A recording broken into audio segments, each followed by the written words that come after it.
Oh, wow. There's a lot of people there already. Hello. What's up, everybody? How y'all doing? Welcome to Dylan Talks Tone Thursday Q&A. Did you see the thumbnail? This Sure. isn't rocket science. I used to say that a lot. Did you? Mm-hmm. About what? Anything that people made overly difficult. Yeah. I caught myself all the time. I'm like, it's not rocket science. Well, yeah, you and I were having a conversation, and this is sort of on topic. Well, we'll get to it in a minute. First of all, let's do the housekeeping stuff. This is a Q&A, which means you get to go over here in the chat and ask a bunch of questions, put a bunch of question marks in front of it so Leslie can see it. She'll pull it out. We will be able to answer as many as possible. If you use a super chat, we will drop what we're doing and answer that question right away.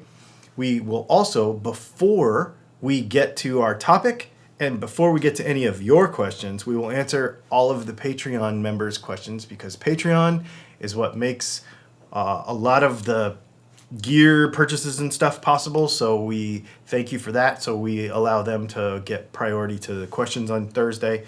So we're going to share some of those and we're going to put those up on the screen here in a few minutes. We're going to talk about guitar stuff till 9 o'clock. And then we're just going to go off the rails and see what happens. You get to, if you have any off-topic questions, you can, like not guitar related, you can ask those and we'll save those for after 9 o'clock.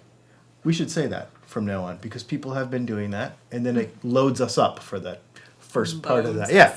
So Leslie will save those as well or attempt to, and we'll do what we can to answer as many questions as possible. The topic tonight is this is not rocket science. We will get to that topic in just a few minutes. I guess we should just dive into the Patreon questions because one of the things I'm doing is using the last Patreon question it's my segue question. Okay. I'm going to warn you. What? I had a lot of meetings today and had to talk a lot. Okay. And there were some words that I just added syllables to that didn't have extra syllables. Wait, so you're going to say funny stuff? I hope not, but I'm just... I hope so. What's in your drink tonight? Speaking of saying funny stuff in about an hour. It's strawberry lemonade. Oh, right. It is. Wait. Strawberry lemonade? It is strawberry lemonade. With vodka. That's really good strawberry lemonade. You look. Why don't you drink the drip so it doesn't drip on my phone? Sorry. All right. Let's get into some Patreon questions, and then we will keep asking yours over there, and we'll get to them in a couple minutes.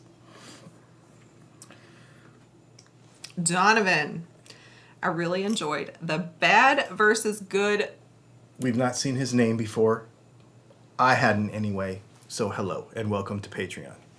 Don't you get notifications of who I joins? do, but then maybe they lurk around a little bit, and I don't hear from them for a while, so then I think this might be... You don't say hello first? I mean, I try to, but yeah. Donovan, I really enjoyed the bad versus good pickup video. It is making me want to get a loaded pick guard for my Strat soon. So, my question, have you had any experience with devices like the Tone Right or Tone Traveler? Basically, devices that vibrate the strings and instrument over a long period of time to, quote, break it in or, quote, add hours or play to the guitar or instrument. Thoughts? Opinions? Does vibration improve or change the tone? Okay, so those things are dumb. I have a friend who believes in all his heart that it totally works. But what ages wood, which this has nothing to do with anything in an electric guitar to any measurable quantity, is moisture content. And mostly moisture content. And if the moisture content of the wood is dried properly from the beginning, which most modern quality guitar manufacturers do now, then you're not going to do anything to it. And shaking the guitar is not going to age the wood or have anything to do with any of that. Now, on an acoustic guitar, it's a completely different story because an acoustic guitar is a percussive instrument. It is not an electric motor. An electric guitar is a transducer of kinetic energy. I guess an acoustic guitar is too, but it's a percussive instrument. It's a drum. And so when you vibrate an acoustic guitar, it actually moves to make sound. An electric guitar doesn't do that.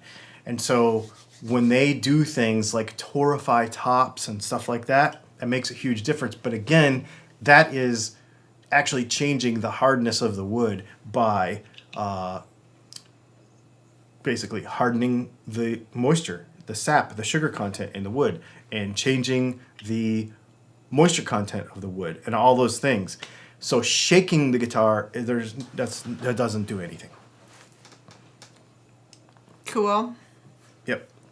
I see we got a super chat already. Do you not trust me to do my job? No, I just noticed the green thing right there. And I was like, oh, dang. What is green? There's nothing green. This. That's not green. What color is it? Gray? Okay. I see green, but okay. Oof, that's scary. All right. Eric Daughtry? Daughtry? It doesn't say T-R-Y. It says R-T-Y. Oh, okay. Doherty? I don't know. Anyway. Hi, Eric. Thanks, Eric, for the super chat. Have you ever done a video on what pickup numbers like resistance, inductance, resonant peak, capacitance really mean to how a pickup sounds? I know DC resistance is overrated. Yes, I've done lots of videos on it, but I actually plan to do some more because of the video that we did the other day. It scared up a lot of comment section experts. So we're going to probably do some more. And we're going to get into that here in a little bit. That's going to fall under the main subject matter for this evening. So we'll talk about that in a few minutes. But we do have them. They're old, though, so I probably should do some newer ones. Thank you for the super chat, by the way. Yes, thank you, Eric. All right. Shane. Good morning, lovely Leslie and devastatingly dashing Dylan. Bought some lizard spit fretboard conditioner based on your recommendation last week. Do you have a guitar maintenance and cleaning video out? I thought I might have saw one from you, but I can't remember exactly. If not, is there a guitar maintenance video that you recommend? Cheers from Japan. Yes, I actually have a couple of those, and I guess that's another one we should probably do. Sounds like I need to update some older content again into the newer world.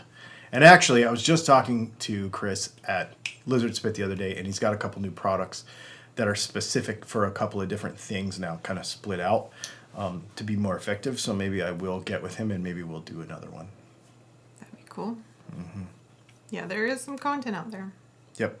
Good morning to you, Shane. Oh, he's in Japan, so that's why he's saying good morning to anybody who doesn't understand that. Luke. Hi, Dylan and Leslie. Thanks for all the great content and knowledge sharing. Hearing the difference between the inexpensive pickups and your pickups in your recent video was very enlightening. Question 1. I'm assembling a T-style custom 2-tone 2-volume with 1 megapot with which Dylan Telly Bridge pickup would be a good pairing with a Fender Cunife wide range neck. Our flat 6 bridge pickup. That's what I would use. Question 2. In the case of individual tone volume, how much does matching the bridge and neck pickups matter? Matching the bridge and neck pickups, as long as they sound good together, it doesn't matter, but you can't always go by output. The number on the pickup, so you should have 7.6K in the neck pickup and 7.9K. That none of that matters. It's all about the frequency response of the pickup. So that's where you kind of have to, I don't want to say trial and error, but pay attention to what you're hearing versus what you want to hear and make those adjustments. And you could probably play around with some of that with your pot selection if you're building the guitar from scratch.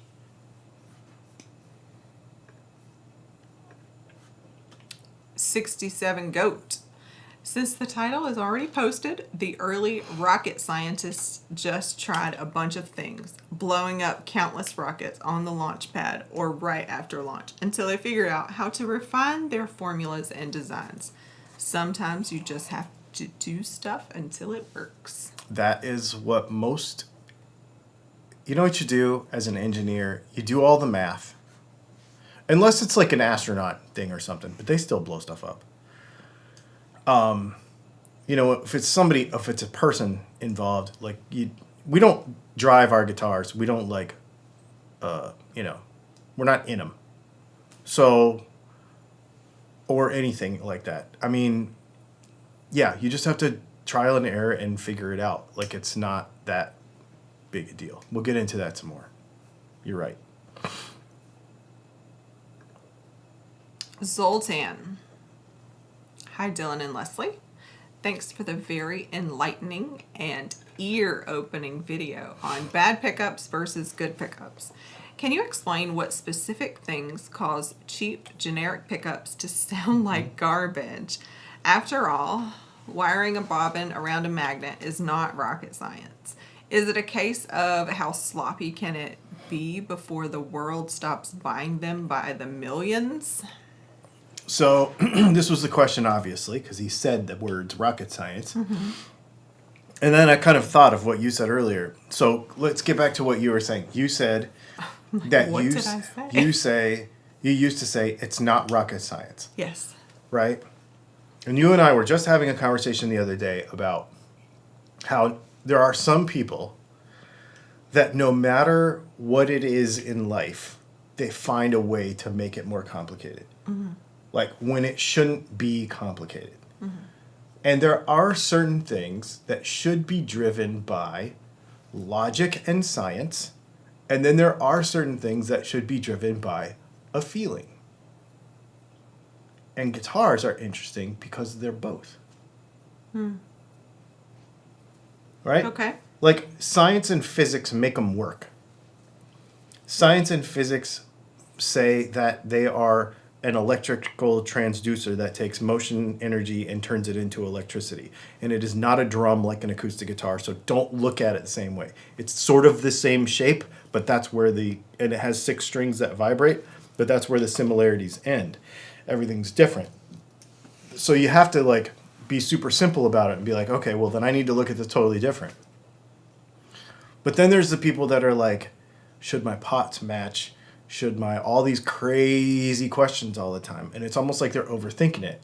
Where let's take for example, the guy who's building, I believe that was, who was that? Was that Luke? Or was that Donovan? Or was that Eric? One of you was you're building a telly with 2 volumes and 2 tones. Don't overthink this kind of like super narrow use case. I think one of the things that happens with people is this is not rocket science. Electric guitars are the lowest tech, dumbest instrument. If this is a smartphone, an electric guitar is a dumb thing. It's very simple. The circuit that's in it, a LC circuit, inductance, capacitance, resistance. The end. With a little tiny bit of voltage, like 500 millivolts. Very, very, very, very simple. It has a voltage divider, it has a variable resistor, and it has a coil. That's it. An inductor. That's it. Super simple stuff. Don't overthink it. Yes, they all interact with each other. And yes, you can shape the tone and you can do all these things. But I think what happens, and this is something that I've been thinking about in relation to other hobbies. Okay, so like, if you could get down, you could get super like overthink everything and be like, okay, I need a mountain bike for downhill. I need a mountain bike for cross country. I need a mountain bike for... I always say that you need 5 motorcycles, right? Like how many knives do you need? Really, you only need a couple of pocket knives in your life, even though that's not actually true. And we do it because we want to. We do it because of the hobby, right?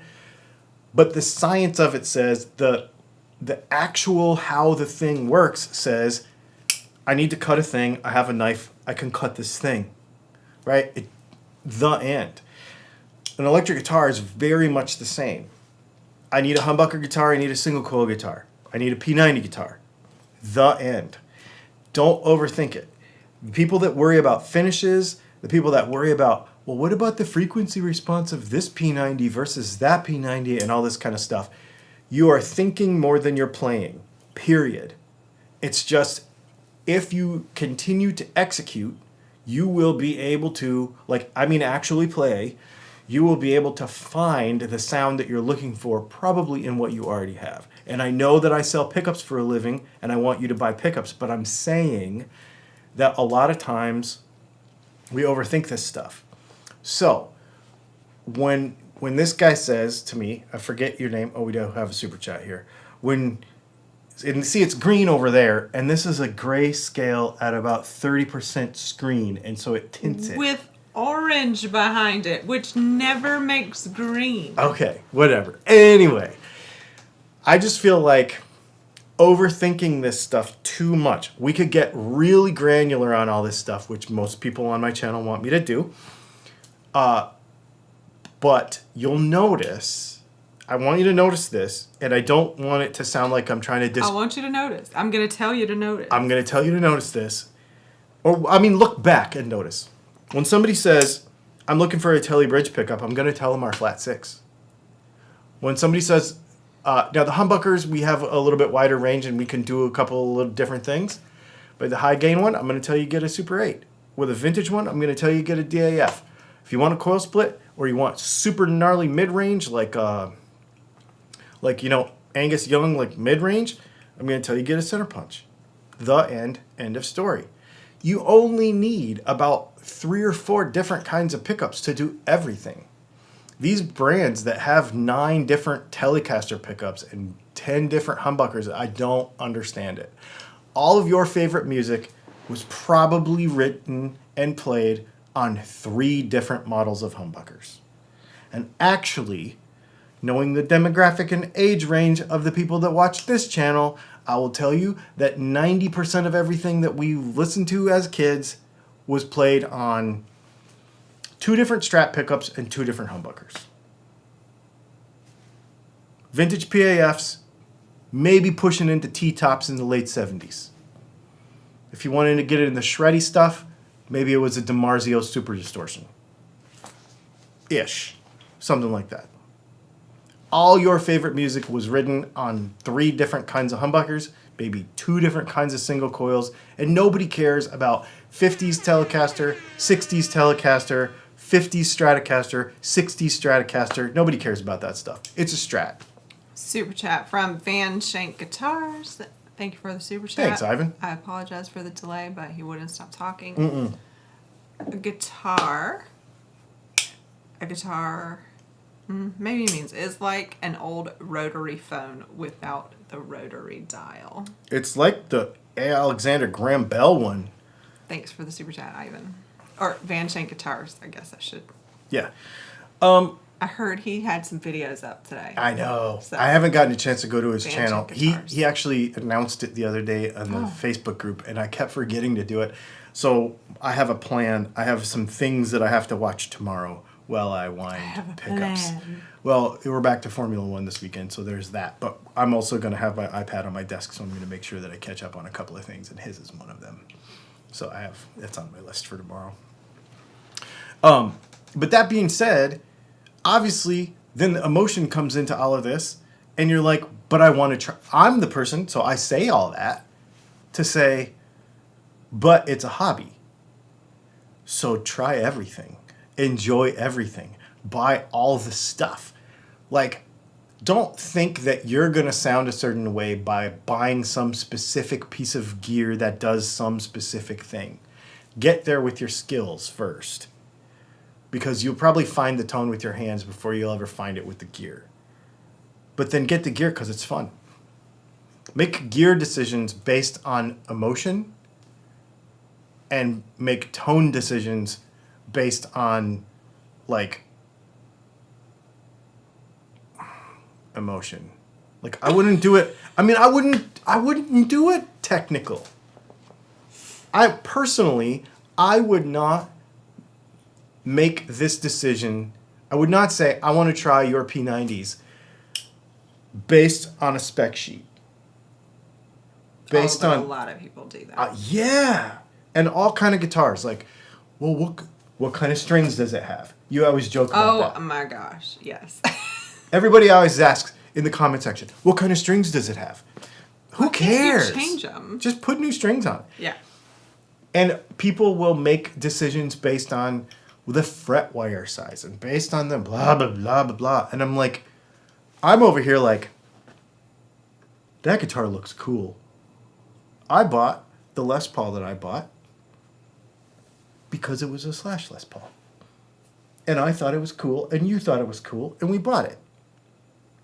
And the PRS Silver Sky, or the PRS Fiore. I wanted one, but I didn't like the color, so I waited till they came out with a color that I wanted. And I bought it. But how do you feel? Awesome. And it's like my favorite guitar. Those are two of my favorite guitars. All those guitars up there, actually, I bought on a feeling, not on a technical, I'm trying to achieve a particular thing. Like, every guitar I own, and actually that is really true, except for the ones that I inherited. But every guitar that I personally own, or were gifts, because I do have one in there that's a gift, were purchased, and the choice was made based on a feeling. It was a targeted gift, though. It was a targeted Appropriately gift, targeted. and he knew what I liked. And so even that one, you could fall into that, right? Like, I don't know. I was thinking about that after I saw that today. I'm like, and I've been thinking about this all day because we've been talking about other hobbies lately, and we've been talking about, and actually, I bought a knife that last week that I, well, not to get too off topic, but it's relevant to this. I was telling you the other day, the whole thing, my whole knife hobby started with a Benchmade bug out because I wanted to carry the smallest knife possible ever. And now, in my pocket, I have this. Right? Like, and how did I get here? Because I think it's cool. I didn't get that. Could you try it? Yeah, you don't get much. She's like, that's not cool. I just do it because it's cool. I didn't be like, I really want... I don't want this knife because the grind angle is blah, blah, blah, blah, blah, and the, none of that. I just think it's cool. So I think you should just do stuff when you think it's cool. So did you actually answer Zoltan's question? I did. About a bad pickup? Oh, let's talk about a bad pickup. We need to talk about the bad pickup thing. This is an interesting question because everybody in that video, there's a lot of people in the comments that are like, well, obviously, you can't trust you because you sell pickups for a living and you're going to tell everybody they're crappy. But the bottom line is, there is a reason.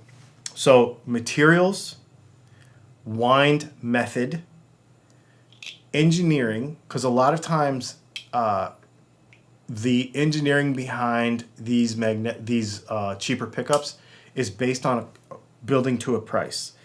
You are all well aware that you can buy Artec pickups and stuff like that on Amazon and eBay for $10, $5, right? They're very, very cheap. And most of, GFS and all these companies that are making all this generic stuff are all buying pickups produced by basically a couple of companies in Taiwan and China. There's one in Japan too. That I can think of. There's one in Korea. And there's no real math to it. There's no real engineering to it.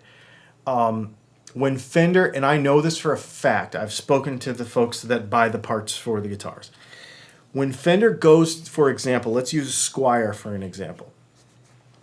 Or even the cheap Ibanez.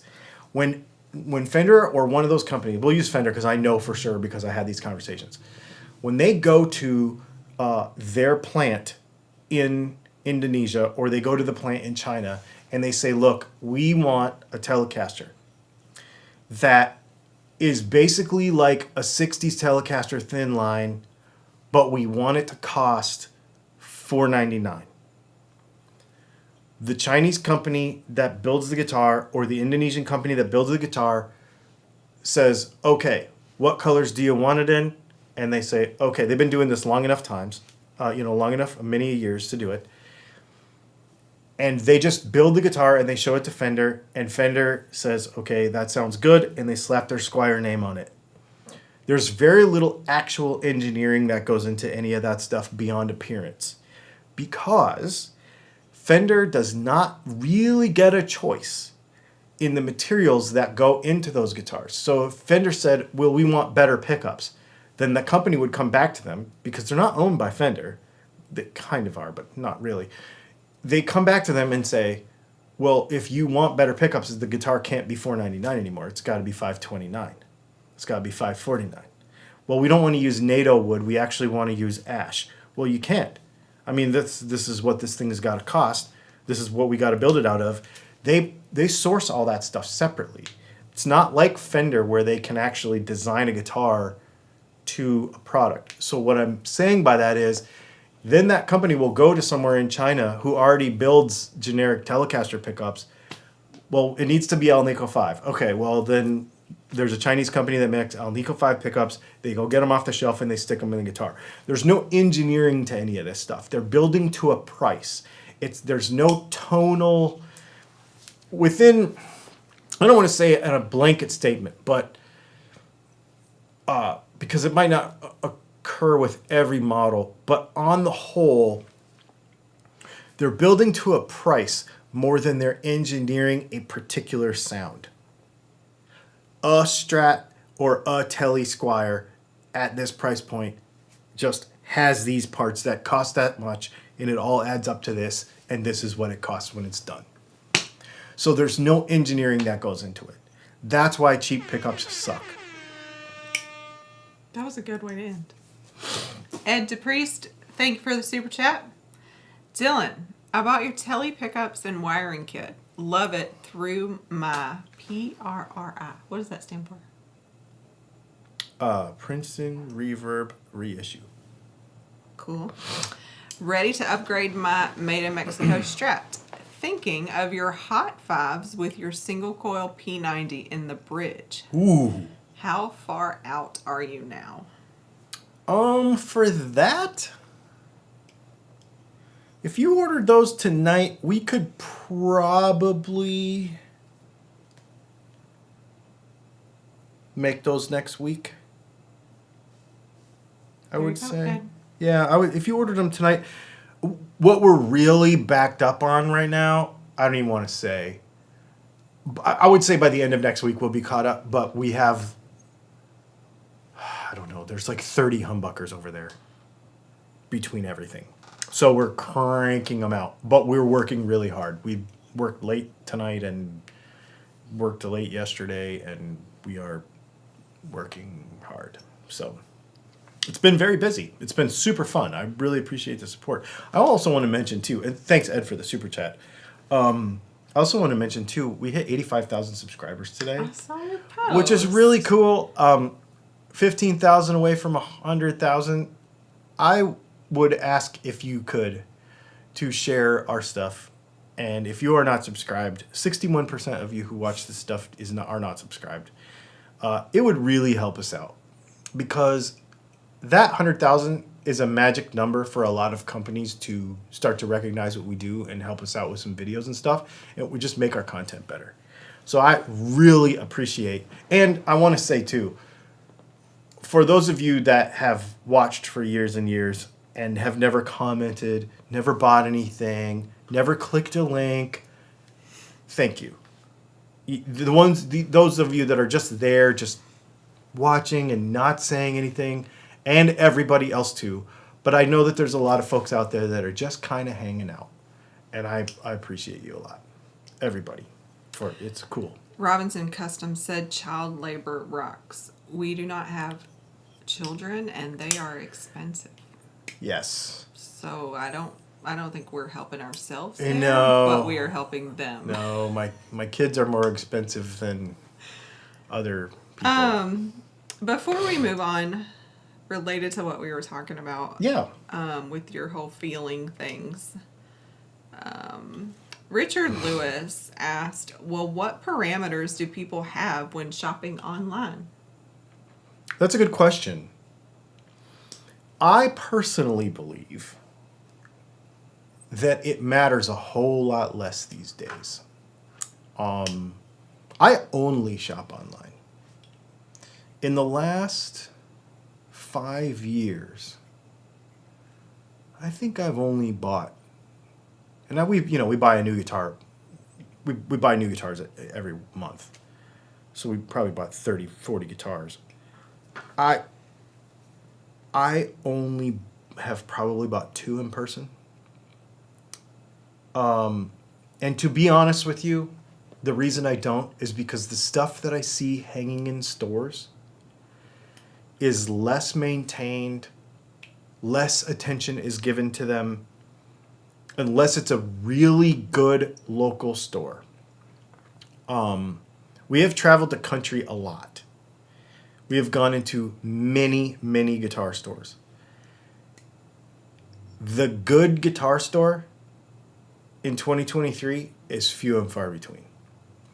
And if you own a guitar store and you're watching this right now, you need to up your game.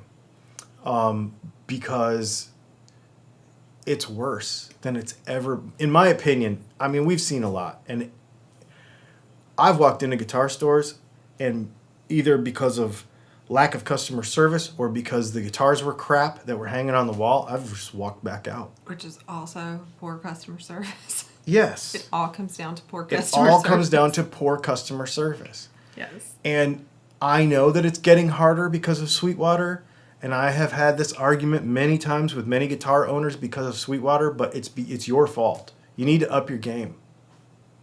The fact that I can, in 3 clicks, order a Les Paul and have it show up to my house in 2 days and have everything be right with it, I'm going to order online.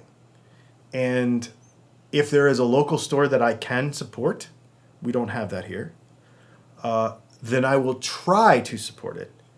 But I have had very limited success with supporting local stores. So, like somebody like Casino Guitars, I would order from them, but that's online for me. That's the other thing. There's a lot of local stores, even the good local stores Are not are local still, to us. they're not on local to me. So I'm still going to just order online. And Which means they need to have a good online presence yes, also. which means if you're a local store, you need to have a good online presence. And if you don't, that's your fault. This is 2023. So I think that buying online is not as bad as it used to be. And the people that are afraid of it haven't done it in 10 years. And if you have a bad experience, it's very, very simple. You hold the retailer accountable and you fix it. You get it fixed. That does a couple of things. That makes the retailer improve, and that also makes the manufacturer improve. Everybody who says Gibson is bad quality, A, hasn't bought a Gibson in the last 5 years, 2 years, 3 years, and B, is making it up. Otherwise, they would say, I returned the guitar, I did this or that. Or, if you don't return the guitar and hold everybody accountable, then you do not have the gas to complain. So I would say I wouldn't worry about it so much anymore. Order from Sweetwater. There's a link in the description. It helps out the channel. Build a relationship with your guy. I get to the point now, my guy's name is Josh.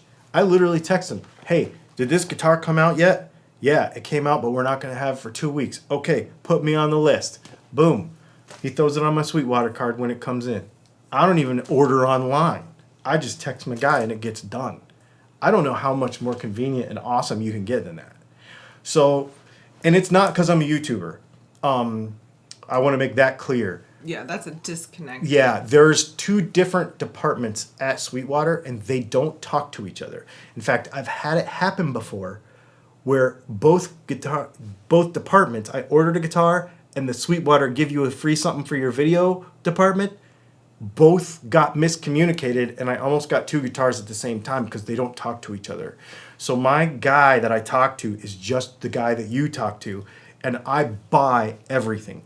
Unless I tell you in a video. We've only gotten like 4 or 5 free guitars ever. But so I just buy stuff normally, and they don't, it's not like a special thing or whatever. I don't get, and that's why we unbox them live, so we keep all that honest. Order online. Unless you have a really good local store that you feel like supporting. I know I'll get hammered for that, but I don't care. I mean, maybe not. Somebody was on there who said I only buy from Sweetwater. Yeah. So. I just know there's a lot of buy local, And but Timothy Potter says I buy your products online and I love it. thank you. And I mean, obviously buy small business when you can, but if the small business isn't good, I'm not going to support it. I mean, I'm just not going to. I buy, I buy a lot of knives, and even those retailers, because a lot of times, like with what I'm buying, it's a specialized, it's like I'm trying to find a particular model and a particular color and a particular whatever, so I have to shop all over the country to find where it's available. And a lot of times, if the website sucks or if they don't get back to you or whatever, I'm like, okay, I'm not going to buy from you, And I know that I'm suck at that too, so I try to be better about that all the time too. Like, you didn't answer my email. Oh, I know. You know what I mean? So everybody's always improving. I don't think it's a one-time, like, you sucked once and now you're always going to suck. I think everybody tries to get better, but it's a constant battle for sure. Yeah. It's an interesting... What else? You ready? Let's do it. It's 8:37 and you have 21 Let's comments roll. so far. Lightning round. Rusty Shackelford. Does polarity matter when it comes to single coils if you don't care about hum canceling? Yes, because if you put two of them on and they're out of phase, they will sound like you're holding your nose and there won't be any power to them. David Girala. Guitar tone is harder than rocket science. Nobody's ever gotten a PhD in tone, LOL. Yep. That's funny. Christopher Halissi. Blonde Tone Master Deluxe. Thought as an at-home amp. Tone Masters rule. Get one. I'm not a deluxe guy. I don't like deluxes. I like the Princeton better.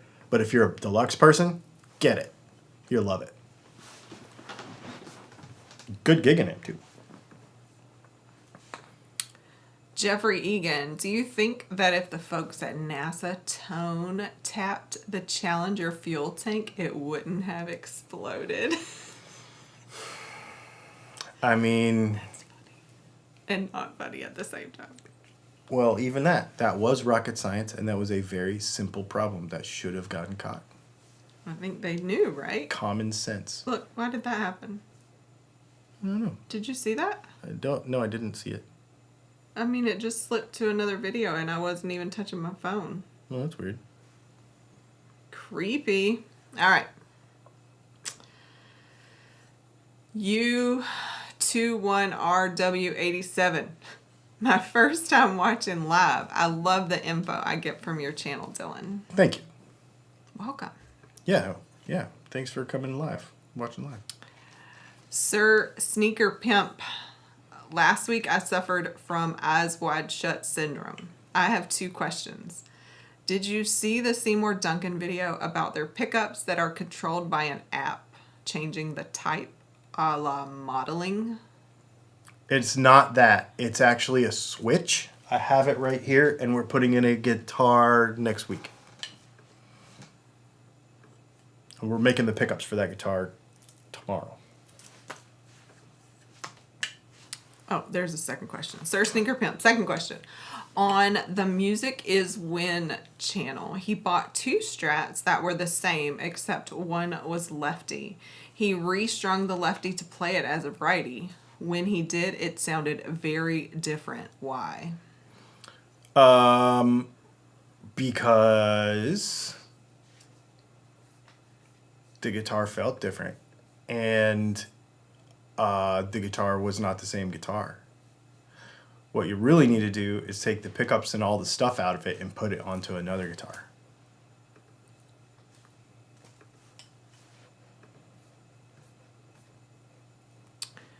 Rusty Shackelford, if a $50 pickup could be made as the pinnacle of what a pickup should be, then a cheap pickup should be $15. Dylan doesn't charge too much because competition says a good humbucker cost about $150. I mean, a good pickup is whatever you want it to be, right? Like, if you think it sounds good, it is good. So if you think a $30 pickup sounds good, it is good. I'm just Why haven't saying we made that shirt? we need to If make you it. think it's good, it is good. If it sounds good, it is good. I mean, that's totally true. And if we were able to make pickups for $50, we would do it. But my kids are too expensive. Al Adolphson, just an old guy. I appreciate your video on pickups. Following your vid, I listened to comparison of Epi Pro Buckers and Gibson Bursbuckers. With your criteria, I tried to ID the Bursbuckers. 5 out of 6 wrong. Bad comparison in ears. It's hard to do. And honestly, some of that stuff's really good. And here's the other thing. If you can't tell the difference, then does it matter? I mean, if a colorblind person, and I know this is not the same, but if a colorblind person can't tell what's the 2 colors they usually can't tell the difference between? Red and green is most prominent. Okay, so if a colorblind person can't see the color difference between red and green, does it matter whether they wear a red or green t-shirt to them? No. Doesn't. And they don't care. And everything's fine. So if you can't tell the difference between 2 things, then buy whichever one you want. I mean, it doesn't have... That's the other thing. People get told they have to do something a certain way, and then they believe that they have to do it. I was actually watching some how-to videos today, and it was actually how to use a particular piece of gear. And the guy said, the problem is if you can't use this piece of gear to be able to tell the difference, then it doesn't matter. So don't worry about it. Then what are they going to do with their time? Paul McNary. You get what you want at that point. Yeah. You don't overthink it. You just get what you want and buy with your heart. Paul McNary says, they don't blow them up. We now know it was an unscheduled rapid disassembly. That's right. And I know we laughed about that before, but every time I see that, because I can't remember it, so then when I see it, it makes me laugh. Because I just remember you showing me that article, and I was like, that statement, and I was like, that doesn't make any sense. And it literally took me a while to realize what was, because it was on the TV, I think, when you showed me that, and I think you assumed I was making the correlation, but I wasn't, and I was like, what kind of headline is that? It doesn't even make sense. Anyway, it makes me laugh every time Paul shared that. I love it. The Grim Panda. Wow, that's weird. Given that there are multiple kits for plugging a guitar pickup in, do you see any rigs like Mad Hatter or EMG that tonally make a difference?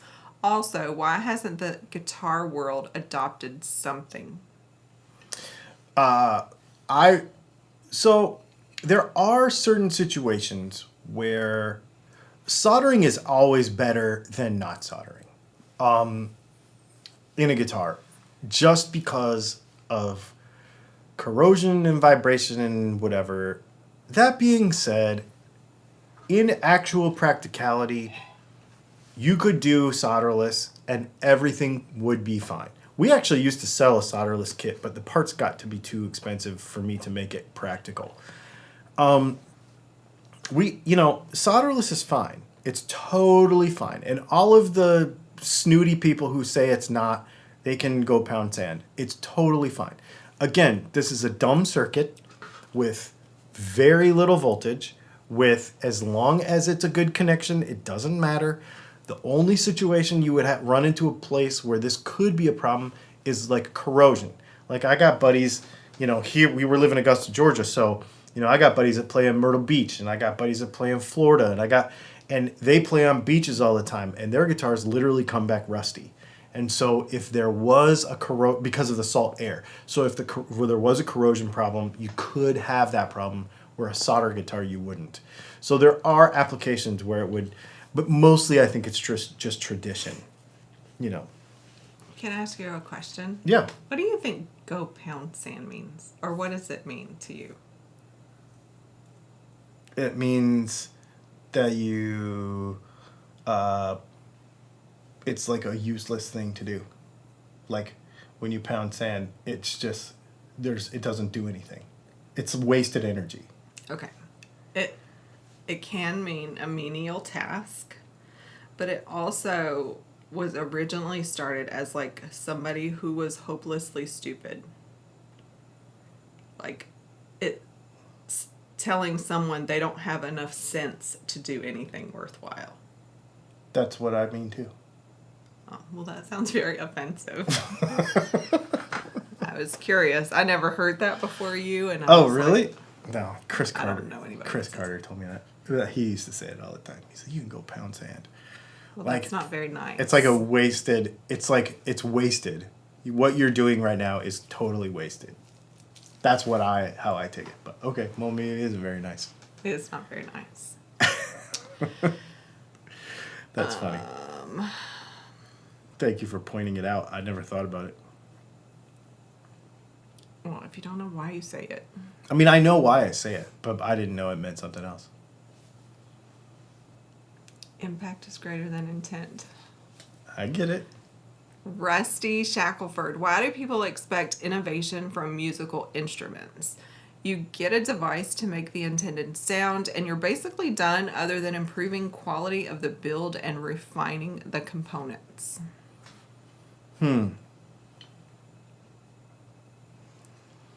I think you're right. I get that. And it's interesting you say that. So, okay. You're right. I think the basic electric guitar design is good. Let's take a Telecaster, for example. It's good. But a PRS is better. The design of the guitar, the execution of the guitar, the neck angles and all that stuff, there are improvements since then. They make them easier to play, they make them more stable, blah, blah, blah, blah, blah. That being said, they're probably all fine. I think where this comes into play more than anything is in amplification. Because once a tube goes away, then everybody loses their minds. And I think it's more on the amplification side. I think you're right on the guitar thing. I hope that guitar pickups never go away. I really do. Are they going to? No, not in the foreseeable future. They're going to be the thing we use because nobody's come up with anything better except for maybe Fluence, But yeah, you're probably right. I think it's more on the amplification and effects side though, where people get all bent about that. And materials, what guitars are made of. So make a Telecaster, but make it out of some space-age plastic, so you don't have to use some endangered wood. And it'll be fine, it'll sound great, everything will be cool, it'll weigh the same, all that stuff. But people won't have it because it's not swamp ash. Charles Wallace says, I always sound like me. Just saying. I can play the same song as my dad, note for note. His gear and I still sound like me. We all do. Yeah. We all do. Also, Charles Wallace. So my P90 will not sound close to my father's mid-60s P90s. LOL. Sorry, I just had to. I've been feeling goofy lately. Stu Crombie does say a 60s P90 become higher resistance because in automotive, any tarnishing of wire increases resistance. I have not seen it, and I have seen a lot of them. But they're insulated, so I see what you're saying. But automotive wire is not insulated. Automotive wire has insulation, but the stranded wire, for example, in an automotive setting is not insulated. The strands are not insulated.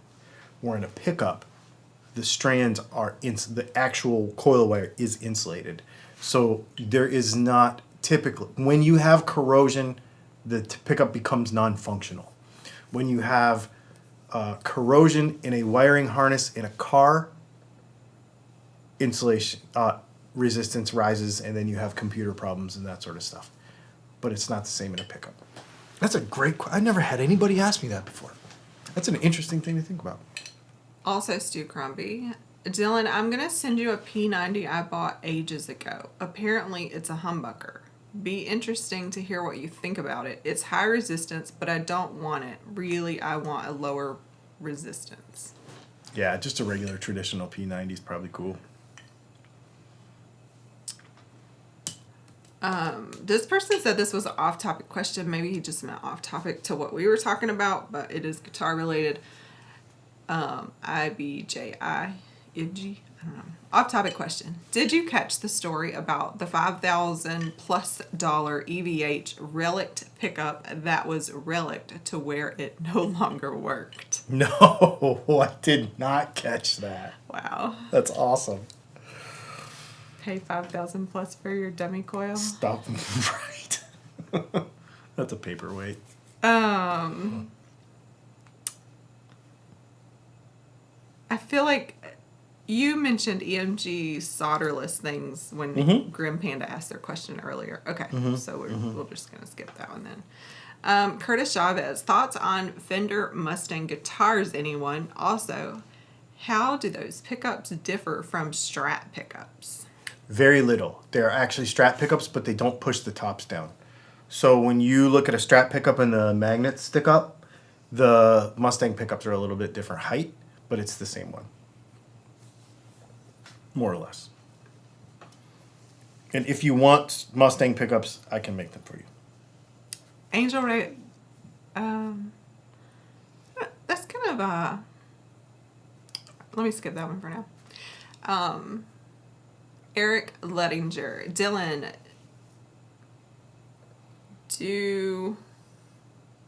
okay. On a Strat pick guard, do you run a ground wire between all three pots? Yes.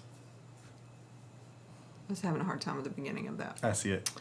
Mark M. Dylan, tell me about your P90s. I'm thinking about throwing some in my Epiphone SG Classic. Oh, yeah. So our P90s are, we make them basically the way Gibson made them in the mid-50s. I modeled mine, you know who the Kentucky Headhunters are? So Greg Martin from Kentucky Headhunters, my buddy bought a 56 Les Paul Jr. from him, and I used that guitar to model my pickups after, and they are phenomenally good. They have great high end, really super punchy mid range. They are I'm proud of everything we make, but since P90s are my favorite, these things are, you cannot go wrong. And anybody in the comments who has one, please chime in. I know a bunch of people in the comments already have them. They're awesome. Aaron Serene, what would you recommend looking for in a bridge pickup if it was going to be your only pickup direct to keep as many options open in crafting tone with amp sims on the computer? Ooh, that's a great question. So first of all, I would not go super high output. I would do something in the DAF, like our PAF range, or maybe the Super 8, so it drives the amp just a little bit harder, but not too much. I wouldn't go super high output. That would be my number one thing. I would probably go Alnico 5, so do a DAF. Because the more dynamic, what we talked about in the video the other day, if a pickup's too hot, it takes away from the mid-range, it flattens out the top end, and if you've got good mid-range and nice proper high-end, then those are things that you can take away. And with a modeler, sometimes you lose those things anyway.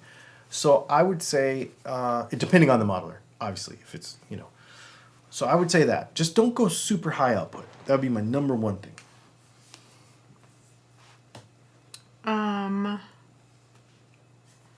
Mac, what are your thoughts on stacked P90s versus humbuckers? Are they the same? No, they're not. I won't make a stacked P90 because they just flatten too much.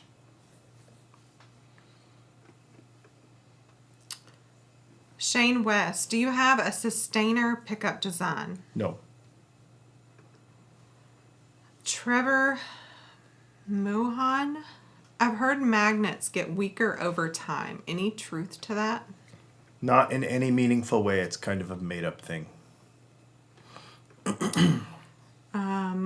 Brady Doyle, I think that an inactive pickup affects tone in a big way due to its drag on the string from its magnetic field. What do you think?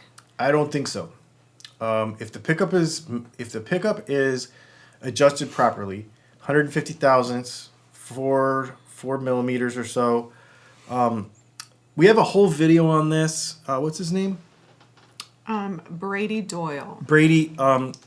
So to not be disrespectful to you and be like, I think you're wrong, we have a whole video on this. There's a mathematical equation called the magnetic dipole moment, and basically what it says is the diameter of the magnet, the strength of the magnet, the mass of the thing that's within the magnetic field, the distance from it, the math says that when you are 150 thousandths away, it has no meaningful effect on pulling on that object at that diameter. Now, if you were to put neodymium magnets in the guitar and you had, let's say, a low E string, it could start to pull on that because that magnet is strong enough. But Alnico 5 or Alnico 8 magnets are not going to be strong enough at 150 thousandths to drag on the string. And I know there's a lot of people that believe this, but it's just simply not true because science. This is one thing where what's really interesting about this is we talked about the whole rocket science thing. But science disproves more than it proves with all of this guitar mythology stuff. Mm-hmm. It's so interesting. And that's the old OG videos where you did all that stuff. Yeah, that was a whiteboard in the garage. With the black curtain on the wall. With all the echo and stuff. Yeah. Back in the day. Let's see. And it's 20 minutes long because it's so complicated to explain, but it's very thorough. Angel Raven 444, Dylan. Oh, it doesn't say Dylan. I said Dylan instead of Dom. Oh, Dom. Dumb question. Are magnets a natural occurrence or are they produced by factories? They are produced by factories. Well, there are naturally occurring magnets. For example, what's the gray stuff? What's the shiny gray stuff? Hematite? Yep. Hematite. I used to live in Michigan. You could find hematite on the ground. That's naturally magnetic. There are rare earth magnets that are natural. But Alnico, for example, is aluminum, nickel, and cobalt in various percentages. And it is not magnetic when you first get it. We're actually going to have a video tomorrow about magnets. Because I got a new thing and I want to show you. So, we're going to talk about magnets tomorrow, actually. You're going to see it. All right, you want to do Yep, like 1 minute, but you can do some lightning round. Ready? Yep, let's go. Aaron Serene, can you get a neck pickup tone from a bridge pickup just with EQ? Yeah, I do it all the time. Frosty, Dylan Ives single coils from Arcane. What's with green wire for the winding? He just does that because it's cool. Stuart Hasseth, Arcane's awesome. can you make jazz bass pickups hotter than the standard ones you make, or do you only make them in one way? I promise that they will be hot enough. I promise. That is a common thing that people say. Yes. Assume. Yes. I promise they will blow away what you already have. K. Michael P. What do you think of P rails? I think they are the KLR 650 of pickups, meaning they do things and none of them very well, but they do lots of things. Pete Strunk. Hey Dylan, nobody seems to talk about the speaker you use in your amp. I think it's the first improvement to your sound. How do you feel about that? I do, but I don't. I agree with you that it's a big difference, a big thing. But I look at everything as a whole system, and so I don't really. I'm not a speaker geek, and maybe I should be, but I'm not really a speaker geek. I agree with you though. I just don't. That's not where my brain goes first, I guess. So maybe I'm part of that problem. Wow. Rusty, do you think aliens play guitar? I'm sure. Why wouldn't they? Angel Raven 444. Question. If a pole shift happens, do you have a plan B for pickup winding? Yeah, we just have to flip them over in the thing when you hit the switch. Yep. There are some people out there that believe it's already happened. Oh my word. Am I wrong? No, you are correct. You are correct. All right. It's 9:00? It is 9:00. One more. Ed Okay. DePriest says, Dylan, I put in an order for a loaded pick guard. Please confirm a single coil P90 for the bridge. Thanks. You did that just now? I don't know. Ed is the one that asked earlier. So he may have ordered. He may have. I don't. Oh, he did. Hang on. Okay, I see it. Can you make a note? Or are you going to remember? There is a note on the Oh, order. perfect. So Yep, thank I you see for it. making that note. Yep. Thank you. All right, 902. All right. So this is how this works. You get to ask any question you want. We might answer it.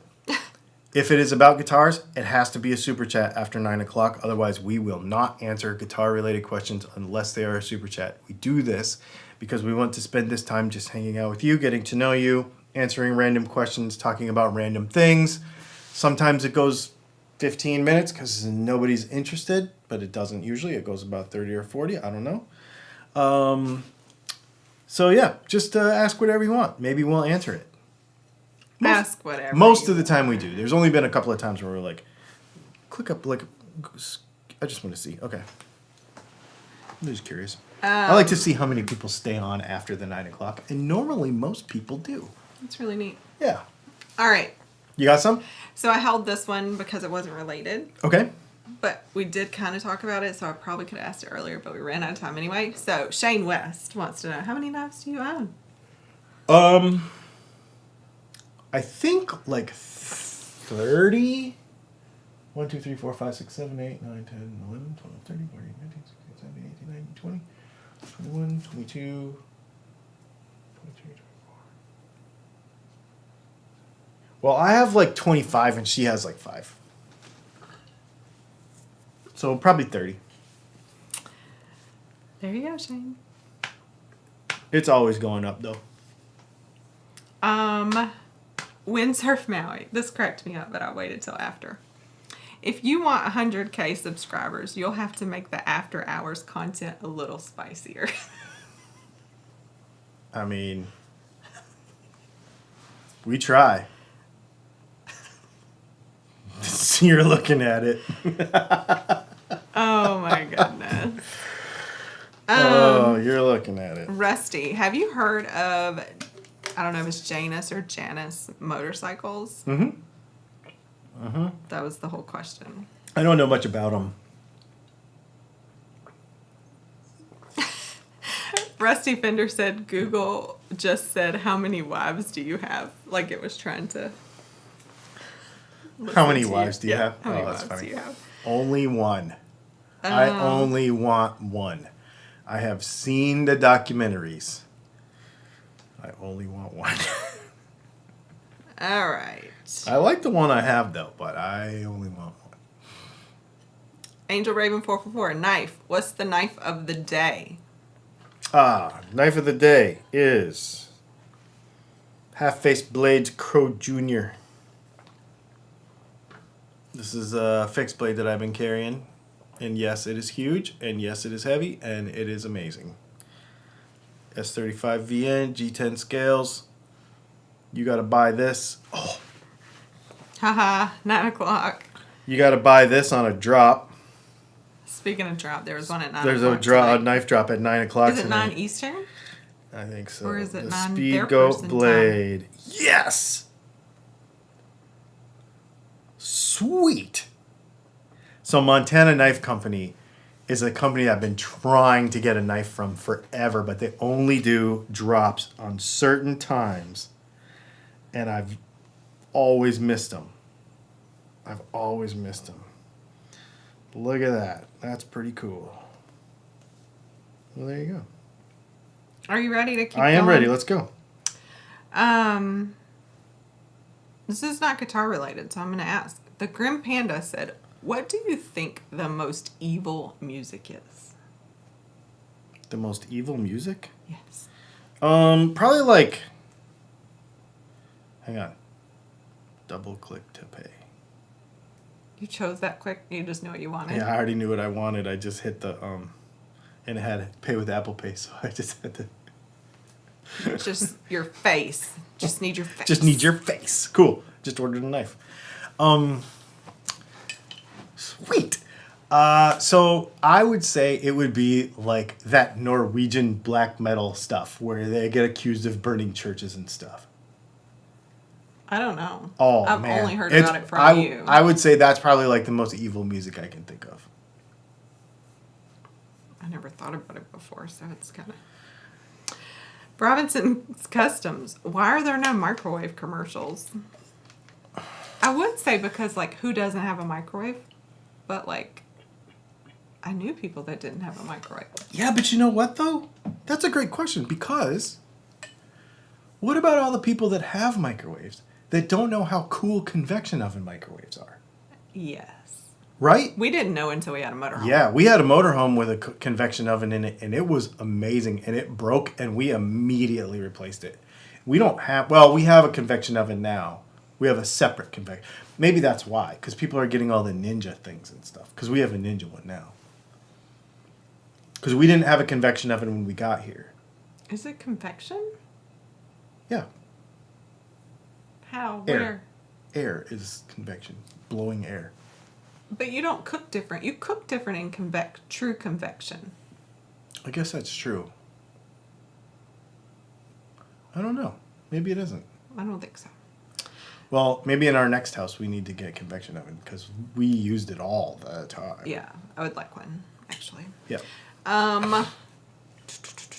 Although that thing we have now is awesome. I was going to say, would we even use it, It's so I awesome. rarely even use the microwave anymore. Agreed. The only downside with the convection oven or with the thing we have now, it's like a Ninja multi-air fryer oven thing, is it's kind of small. So if you want to do like a cake or something, it wouldn't fit in there.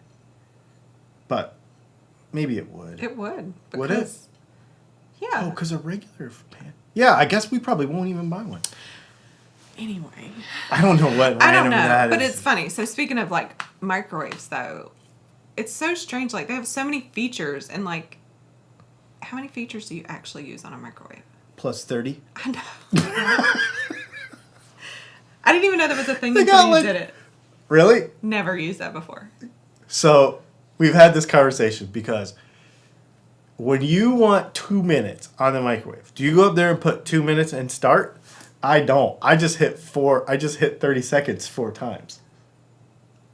2, What if it's 0. 5? What if it's 6 minutes? I probably still do it. I don't know. That's a lot of button presses. That's a lot of keystrokes, yeah. I don't know. I have to think about that now. No, I think I do it. Okay, so if I bake a potato, I type it in. If I cook a burrito, You I just hit the button button. press it. That's If so I weird. microwave nachos, I button press it. 1, 3, 0, start. And see, sometimes I'm like 9-0. And then it just automatically does 130. And I That's saved so- one whole keystroke. That's so funny. Okay. Wow. I don't know Robinson's Customs why there's not microwaves. This is Microwave commercials.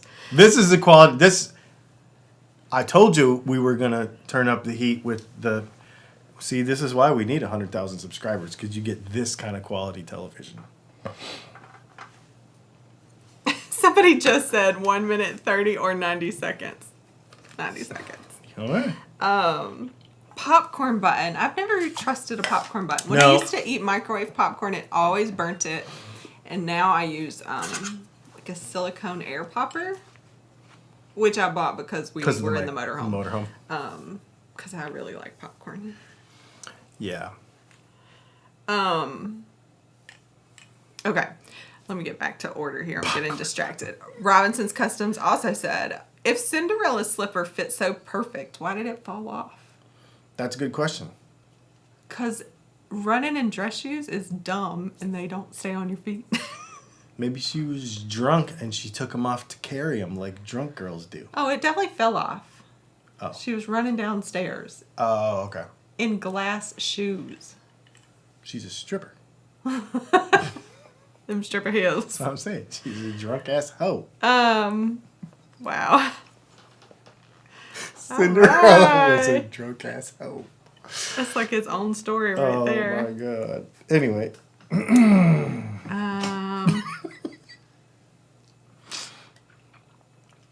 The Grim Panda said spicier content. Ooh boy, bring out the Tabasco. No. Tabasco sauce is gross. It's like drinking vinegar. Vinegar with, yeah. Martian Murray, what knife do you use to chop open a lotion bottle so you can use the whole bottle? You don't use lotion. What knife do you use? Or do you do the dipstick thing? I just throw it away. I'm so wasteful. You know how many turtles are pissed right now? It's only straws. It's only straws. It's one turtle with one straw. Yeah. I want to point that out.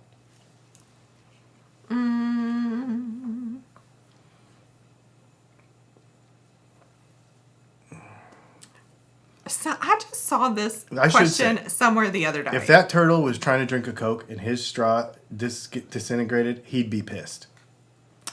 Robinson's Customs. I just saw this somewhere else, so this is funny. If you clean a vacuum cleaner, are you a vacuum cleaner? Good question. Ooh. Rusty, the Pentagon releases hundreds of more UFO reports. Really? I'm excited. Jason Albert says, I think the video on magnets will attract a lot of people. That's pretty good. There's a super chat, I think. I know, but then I'm going to lose my place. Okay. Oh, well, I have to do it, I guess, because now there's more than one. Oh, yep.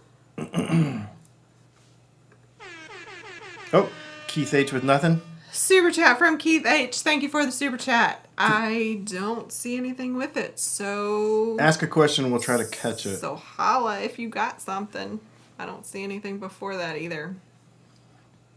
But thank you. Yeah, thank you for the super chat. Maybe it was just because. Because he's cool.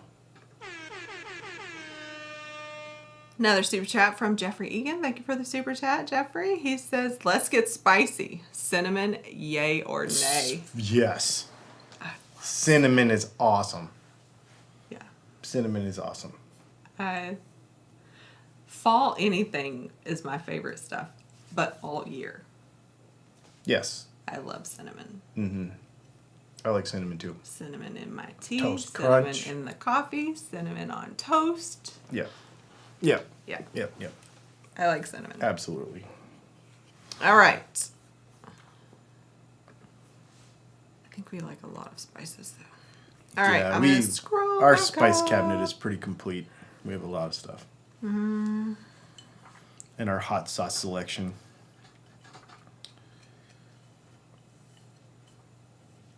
Oh my goodness. See? I was so far. You were. Oh my goodness. You lost track of where we are? No, that's how many there are. Oh, wow. Well, just do your best. Windsurf Maui is the one that said we have to get spicier. And he said, Dylan, you have to use that jazz FM DJ voice you use on the podcast. Curtis Chavez. That's just the microphone. What's your favorite chili sauce? Mild, medium, hot, or atomic? I still want to be able to feel my face, but I want it pretty spicy. Hot. Yeah. Unless we're talking Taco Bell, then you have to get fire. One. Fire. It's That's fire, what it's called. Yeah. Because it's not that spicy. Or at Del Taco, it's Del Scorcho. I don't know that I've had that one. That's good. Back when I used to eat at Del Taco all the time. Charles B. I haven't seen that name. Yeah. Nice blade. My EDC is a Tops Police Interceptor fixed blade. Ooh, that's cool. I don't have any Tops knives. That's very cool. My other favorite that I've been carrying is a Winkler. But this thing is just so cool that Charles Wallace says, I bought a new fixed blade this week as well. Damascus blade. Pretty cool knife. Ooh, that's cool. Rusty said, do you think the Japanese katana is the finest blade ever made? It is definitely up there, isn't it? It's on the list for me, but I have other, in order to get a good one, you got to spend, it's a minimum of like $1,200 to get a good one. And so until I have like a dedicated wall where it can go and there are no other priorities like another 10 pounds of spool wire because we're so busy right now, like when there's, when all the vegetables are built or bought and everything is caught up and I have a wall to hang it on, I'm going to get one. But it's just kind of down on the priority list. I have to pay attention in both places because there were some comments that were stuck. Sorry about that. Rusty Fender said, Jeffrey Egan said, what's with all the ABBA bashing today? I haven't seen that, so I don't know. I don't know. Do you know? I don't know. Rusty Fenders, have you ever been to Japan? No, it's on a list for sure. Curtis Chavez says the most evil music is music that's piped into department stores and elevators. Yeah, but that's all the music you used to listen to. Oh. It's true. Kevin Warren, those are nice knives. Do you hunt? I will be hunting deer in Ireland for the first time in September, and I suspect I will need a good knife because I am not qualified to shoot. I do not hunt. I collect this stuff because I think it's cool. I like handmade or close to hand, like mid-tech, that what they call mid-tech is like, it's like custom shop, but not custom.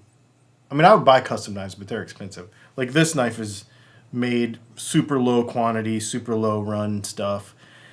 I just think it's really neat that a guy designed this and built it. I just really like that stuff.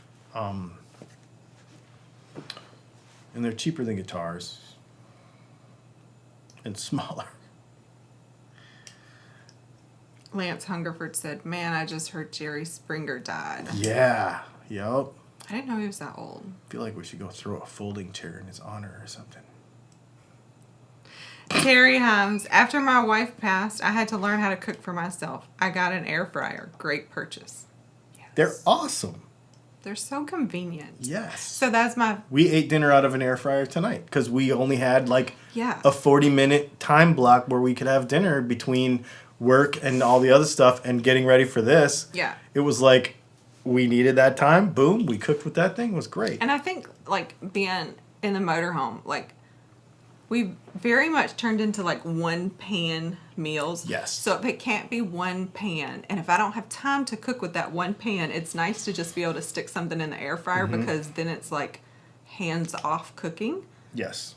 because a lot of times I need that time. That sounds really dumb to say I don't have 20 minutes to cook, but sometimes I don't have 20 minutes to cook. Like a day like today where we had you worked late. Yeah.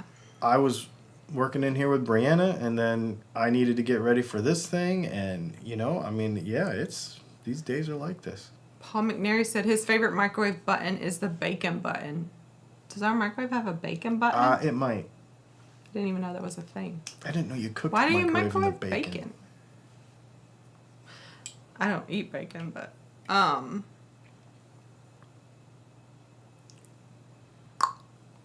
don't know what this is. Oh, in the late 50s and early 60s, the Amana radar range was a new thing and was advertised as the best thing since sliced bread. But now a microwave is generic. Radar range. I remember hearing that, actually. When I was a kid, you couldn't be within, you had to be at least an arm's length away when it was running, and everybody thought you were going to get cancer if you stood too close to it. But you also were going to get cancer if you stood too close to your TV when I was a kid, too. Oh, really? Yeah. I don't know that one. Angel Raven 444 says, I always have to press clear because the clock is wrong. I can always tell my daughter just used the microwave. That is kind of a weird pet peeve. Why do you just leave that on? Reset. You left 29 seconds on there. Why can't you just push the button and put the clock back up? Because sometimes you open the door without stopping it to check, and you give it the finger poke, and you're like, okay, never mind, it's done, and you just pull it out.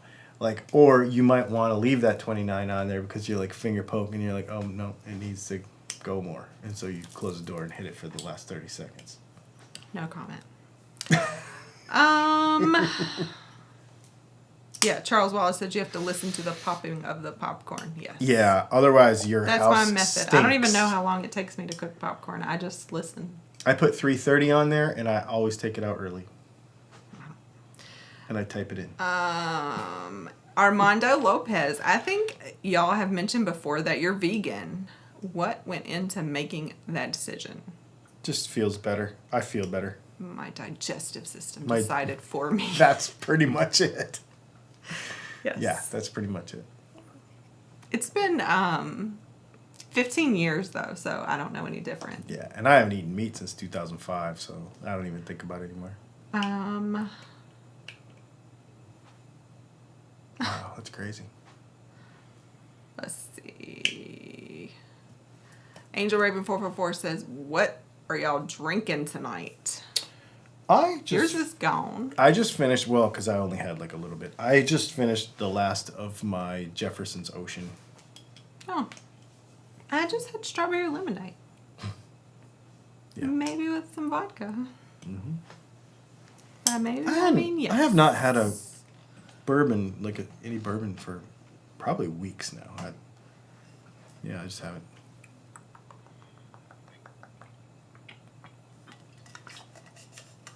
Bacon Tracks Backing Tracks for Guitar says, let's talk about Formula One and MotoGP. What you want to talk about? Yeah, I've been out of. I did see Franz Tost is leaving.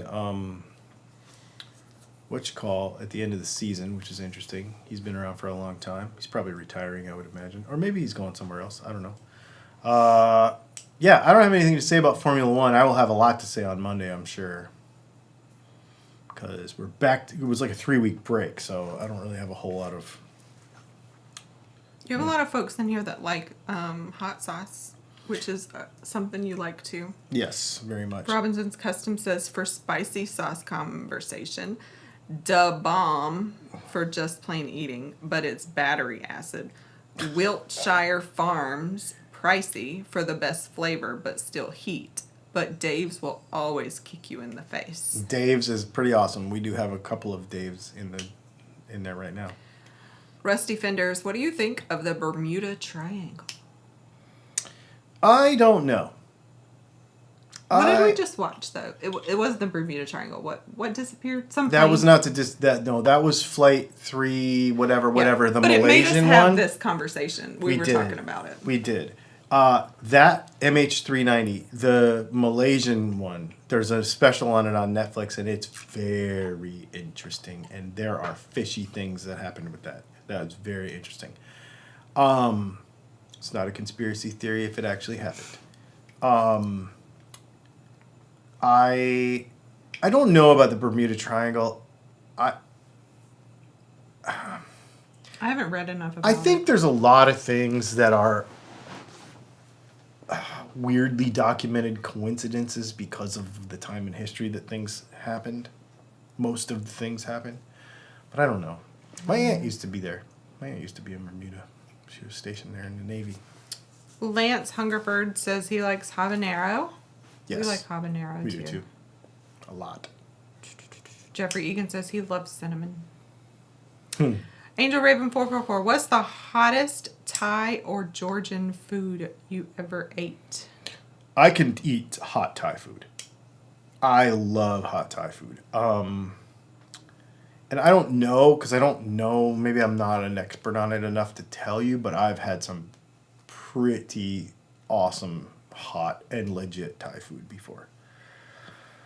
I don't know what any of it was probably called, because I don't know, but... Plus, we don't know half the time anyway, because you go to a place like that and you're like, make it spicy, and you don't even know what the spice is. And there's no... You know, the Scoville scale is one thing, right? But when it comes to Thai restaurants, you know, how many hot peppers is it? Is it a 5 hot pepper scale? Is it a 4 hot pepper scale? Is it 4 stars or is it hot peppers? Is it 5 stars or 4 stars or 4 hot peppers? There's no consistency. Yeah, and 4 hot peppers in this place could be 5 hot peppers in some other place. Mm-hmm. So like, there's no real standard for it. So you can't say, you know. It's like going to the Indian place and you get, like, the people that get vindaloo, and they're like, do you want it spicy or not? The junk is spicy already. You're going to make it spicier? Yeah. Yeah. Anyway. Well, and, like, one of the kids ordered vindaloo, and they were like, this is medium spicy, but it's actually way hotter than medium. Mm-hmm. Yeah. I don't know. Clockwork 914 says Trader Joe's has the best cinnamon. I don't know. We just bought some from Costco. Oh, that stuff's pretty good. Is it Costco? Wait. Is it smaller? It's smaller. We bought it somewhere else. I don't know where we just bought it from, but it is very aromatic. Mm-hmm. Even after I mixed it to make cinnamon sugar. Mm-hmm. Because I'm grown. Jason Albert said, have you ever noticed that cinnamon smells like Fireball? That's the funny joke, right? Like, somebody's like, why does this smell like Fireball? And you're like, non-drunk people call that cinnamon. Yeah. If you're not an alcoholic, you call that cinnamon, actually. Yes. Mm-hmm. So funny. It's interesting that Fireball has become one of those things like... Kleenex? Yes. Mm-hmm. Like, even though there's a lot of there like are cinnamon other whiskeys, cinnamon liqueurs and cinnamon whiskeys besides Fireball, but it's that are better, by the way. That are better. I don't know. I can't think of any right now. Super cold Fireball is good though. It's true. Like, somewhere we've been, they had it in like a refrigerated shot thing, and it's true. It's really good cold. Where was I doing shots at? I don't even know. Anyway. All right. Tony Leonardi says, congratulations on subscriber count. Thank you.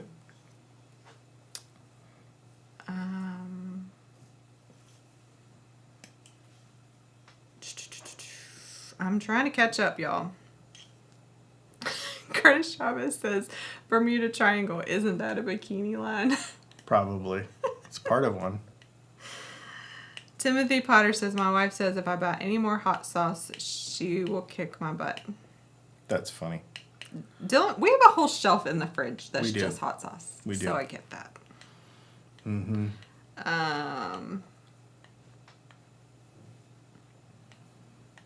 I've been going through it lately, though. I've been using it a lot. Let's see.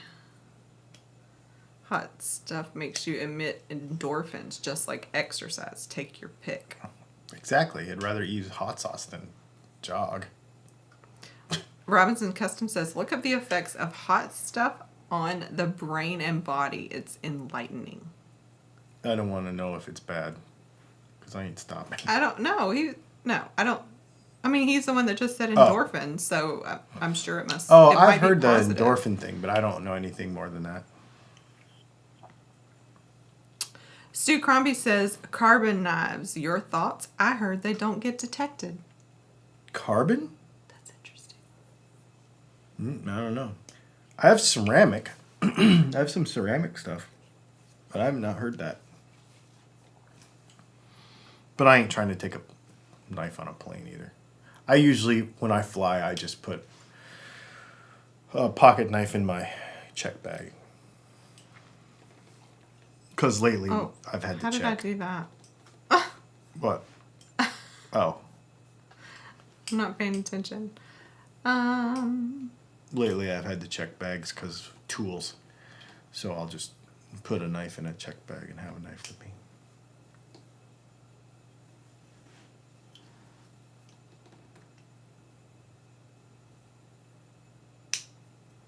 Oh, we're going to the NHRA races this weekend. Allegedly, it's going to probably rain, though. We're going to Charlotte for the Gator Nationals 4-wides. But I don't know if it's going to get rained out or not. I'm looking forward to it because what really sucks is if it rains, it's going to suck because I've lived here for 10 years and I've always wanted to go and we've always had something going. We've been busy or out of town or NAMM show or something. We're still busy, but we're still we made busy, plans but anyway. I was just like, I'm going to go but I'm actually home. Like a lot of times we're not. And so it's something that I've always wanted to do. And now I think it's going to get rained out. Well, I don't know that for sure, but we still may go to Charlotte anyway. We got a hotel room. I can cancel before tomorrow night. Oh, that's right. Curtis Chavez says, best television baseline. I'll start it. Barney Miller theme. And based on what he wrote, I'm assuming it's dum da dum dum.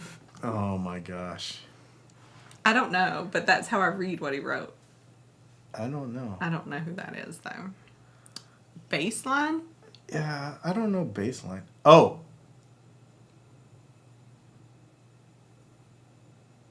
I'm trying to remember it now. Law and Order.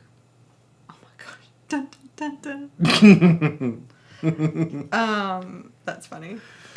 Yeah, Law and Order definitely wins. Pete Strunk says, what is your best one-pot meal? Breakfast. Yeah. We do a breakfast hash thing that's Yeah. unbelievable. I would say we would have it in the morning, but I think we only have 2 potatoes left. That's because you had to make potatoes. Because I had to make potatoes. We made We ate potatoes at like 10 o'clock last night. we did because we made like a vegan version of like Outback cheese fries, and it was unbelievable.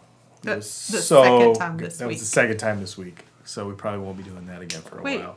Is it something about going to Mom's house? Because both times we did it after we were at Mom's house. Just maybe. That's weird. I don't know. I was so good though. Oh gosh, I don't know what this. The Grim Panda. What do you guys think of Bob Lazar? So I don't know who that is. Bob Lazar is a guy who claims that he worked at.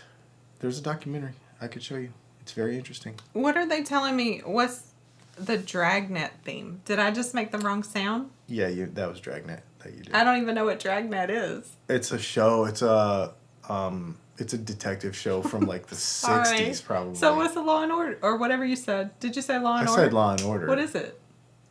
No, you did the Law and Order one. Oh. I don't know. I don't remember all them shows. 'Cause I don't really watch that stuff. So Bob Lazar, he was a rocket scientist, and he alleges that he worked at Area 51. Oh, that's the guy. And he saw aliens. Yes, I do know who that is. I didn't know his name. And there's a whole documentary about it. He has been. I mean, I listened to him on the Joe Rogan podcast, like he, on purpose, I listened to that episode like all the way through because the thing about him is he has told the same story and it has not changed for 40, 50 years, however long it's been. Like he has been consistent. I don't know. Obviously, I don't think he saw aliens.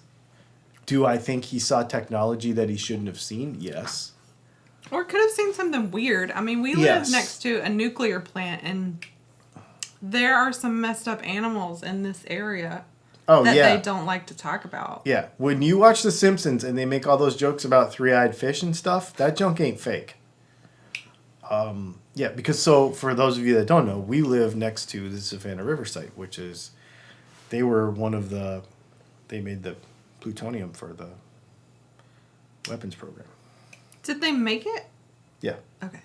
And then they also tried to store it. That was the other project, right? So the like storage, they were trying to. So the storage, they've always had to store the waste from it. Yes. But the MOX project that just got defunded, right, that everybody worked on for like 15 years, was a way to use the waste and make electricity with it. Okay.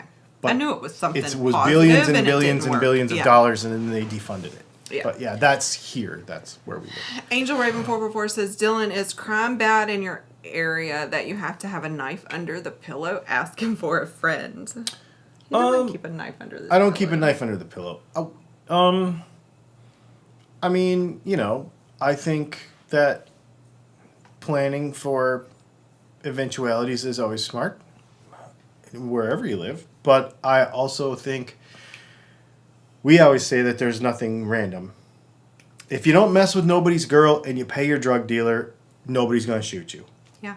And I think that pretty much applies a lot of places. I don't think there's, I can't speak for every place, but we've been a lot of places.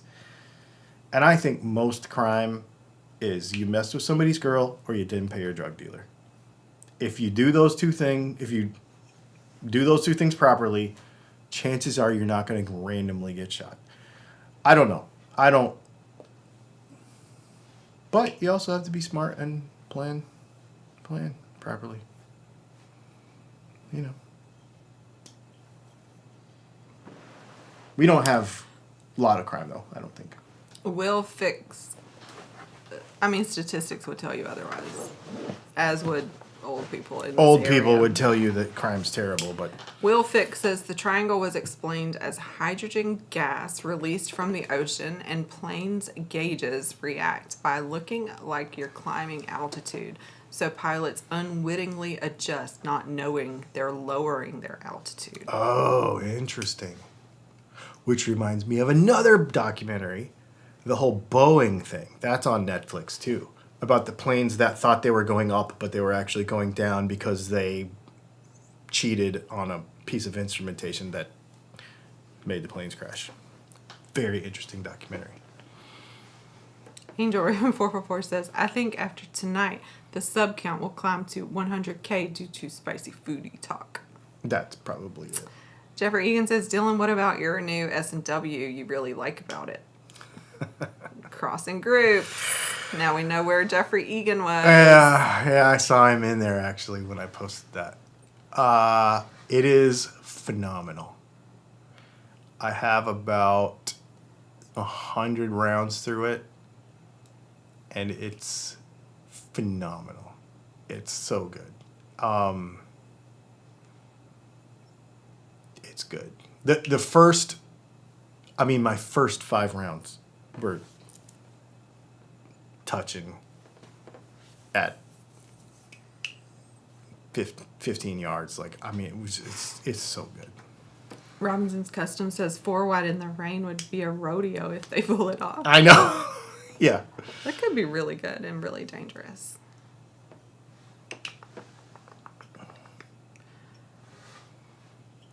Jason Albert said, I'm trying to talk my boss into racing each other in our service vans in a drag race. Lance Hungerford said, oh my God, I keep some cinnamon sugar for cinnamon toast. Dude. Why wouldn't you? The whole purpose of being an adult is to do the stuff that you couldn't do when you were a kid. I also just recently learned that that was a very poor thing. What? Like poor people ate cinnamon toast, and I was like, Oh yeah. oh well, Oh, it's delicious for sure. Yeah, we used to put powdered sugar, like confectioner's sugar, on our French toast too. I never had French toast until So I was grown. you butter it, and then sprinkle or pour a lot if you're a kid, and you know or Dylan. or no one's looking. And then when the butter mixes with the confectioner's sugar, it basically makes like icing. A glaze. Yeah, it makes like icing on your French toast. That is funny. Because we couldn't afford real maple syrup when I was a kid. So that was the sweet thing. That I didn't even know maple syrup was a thing. We had, Well, I mean, we I'm had a from- brand that no longer exists. I'm from Michigan, so you're very close to where it all comes from. I mean, my grandparents had a sugar shack, and all my family they made maple syrup, but we didn't always get it because we were far away. So,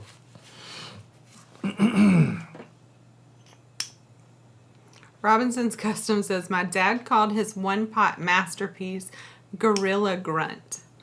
Just burger, noodles, some sort of tomato stuff. Throw whatever you want in it. Spice it as you see fit. Can't go wrong. Make it your way. yep, Sounds like homemade hamburger helpers. right. Lance Hungerford said Tapatio. That's two things we have in common. Tapatio is the standard that so we don't use Tabasco. Tapatio is that's like the generic. Not Cholula. No, not Cholula. Tapatio. That's like the generic. I just want to throw some hot sauce on something. Mm-hmm. Yeah, that's yeah.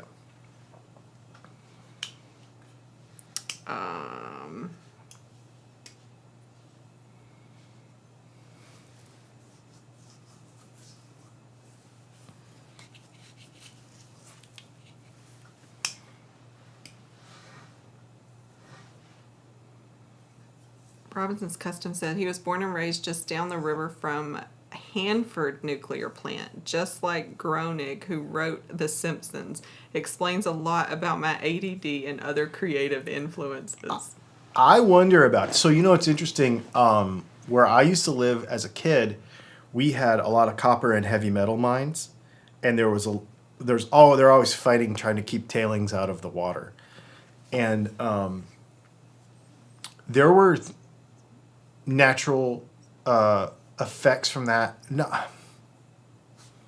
I don't know if there were natural effects from it, but there were a lot of things like a high percentage of miscarriages. I don't know, various health problems that I have always wondered came from those sorts of things. And then I move here, and it's all a bunch of chemical plants on the river and a big nuclear plant and another nuclear processing plant.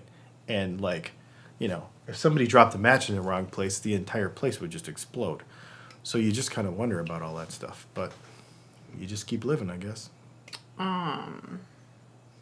Sir Sneaker Pimp says, have you watched the Reggie Jackson documentary? It's excellent. I have not.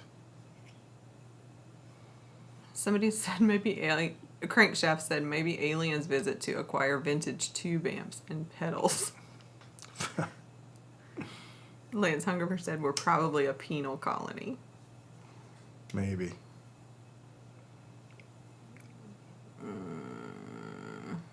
Maybe we're... Dirkhead said powdered toast, man. Yeah. I'm down. Haas says crackers and ranch. Don't judge me. Like saltine crackers?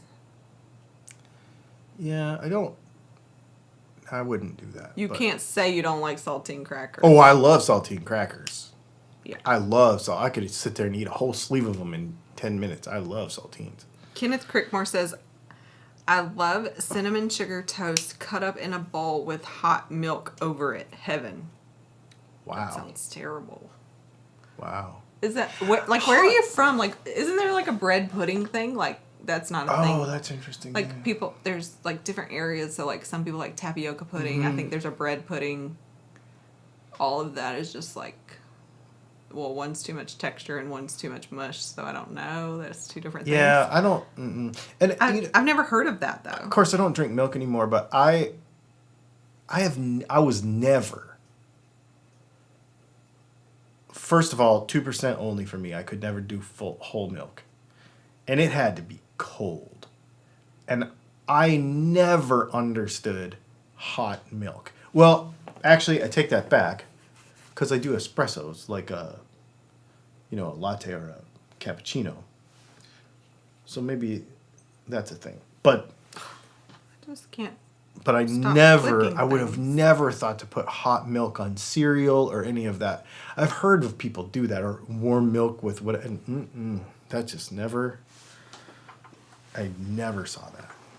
Yeah, like warm milk to go to bed. Ugh, I never drank milk as a kid, and obviously we drank milk. Had milk in a long time. We had a local dairy, and we drank milk.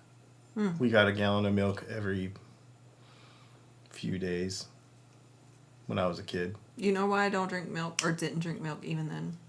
Is because I remember being a kid and having bad milk. And once you taste sour milk, one time and done for me. Like, all of those things are on a list of big no's. Yeah, you're like that with a lot of stuff, though. If it makes you sick once, you don't want it anymore. Mm-hmm. Yeah. Yep. I get that. Angel Raven 444 said, I did Captain Crunch and milk watching Scooby-Doo. I do like cereal with milk. Yes. But, I mean, obviously we drink oat milk. We use oat milk now. I do like cereal. I do, too. It has to stay crunchy, though. It can't get soggy. We are out of cereal Tortillas. and tortillas. I know, but you didn't want to go today, I was sure. And then it rained. Yeah, so we might need to go to Costco tomorrow. It's going to rain. Maybe not all day. We still have to go out in the afternoon anyway, so. I know. I have to do some stuff, though, even though I'm not supposed to work. But I have to do some stuff. Okay.